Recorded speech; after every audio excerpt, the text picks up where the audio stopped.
बहुत समय पहले की बात है। एक गांव में एक साधु मंदिर में रहा करता था। उनकी दिनचर्या रोजाना प्रभु की भक्ति कराना और आने जाने वाले लोगों को धर्म का उपदेश देना थी। गांव वाले भी जब भी मंदिर आते तो साधु को कुछ न कुछ दान में दे जाते थे। इसलिए साधु को भोजन और वस्त्र की कोई कमी नहीं होती थी।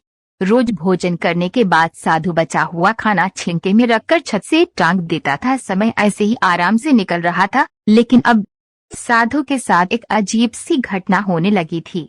वह जो खाना छिंके में रखता था गायब हो जाता था। साधु ने परेशान होकर इस बारे में पता लगाने का निर्णय किया। उसने रात को दरवाजे के पीछे से छिपकर देखा कि एक छोटा सा चूहा उसका भोजन निकाल कर ले जाता है। दूसरे दिन उन्होंने छिंके को और ऊपर कर दिया ताकि चूहा उस तक न पहुंच सके, लेकिन ये उपाय भी काम नहीं आया। उन्होंने देखा कि चूहा और ऊंची छलांग लगाकर छिंके पर चढ़ जाता और भोजन निकाल लेता था। अब साधु चूहे से परेशान रहने लगा था। एक दिन उस मंदिर में एक भिक्षुक आया। उसने साधु को परेशान देखा और उसकी परेशानी का कारण पूछा तो साधु ने भिक्षुक को पूरा किस्सा सुना दिया। भिक्षुक ने साधु से कहा कि सबसे पहले यह पता लगाना चाहिए कि चूहे में इतना ऊंचा उछलने की शक्ति कहाँ से आती है। उसी रात भिक्षुक और साधु दोनों ने मिलकर पता लगाना चाहा कि आखिर चूहा भोजन कहाँ ले जाता है। दोनों ने चुपके से चूहे का पीछा किया और देखा कि मंदिर के पीछे चूहे ने अपना बिल बनाया हुआ है।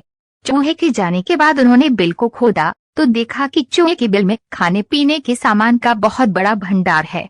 तब भिक्षुक ने कहा कि इसी वजह से ही चूहे में इतना ऊपर उछलने की शक्ति आती है।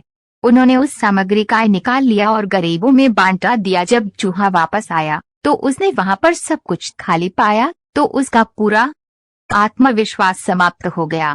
उसने सोचा कि वो फिर से खाने पीने का सामान इकट्ठा कर लेगा।